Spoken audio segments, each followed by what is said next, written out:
ചെയ്ത് കൂട്ടുന്നതിനാ. എന്ത് പ്രശ്നം? ഓഹോ, വന്ന് കയറി അടുത്ത് മുള്ളും മുലയും വെച്ച് ചെവിയിലോട്ട് ഓടി തന്നു കാണും.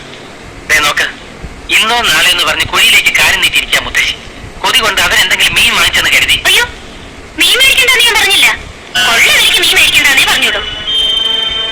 എല്ലാം ഹരിയേട്ടന്റെ വരുമാനത്തിൽ നിന്ന് തന്നെ വേണ്ടേ? അതിനെക്കുറിച്ച് ഈ വീട്ടിൽ ആർക്കെങ്കിലും എന്തെങ്കിലും ഒരു വിചാരമുണ്ടോ? ഒരു പൈസ പോലും ആരും അനാവശ്യമായി ഇവിടെ ചെലവാക്കുന്നില്ല.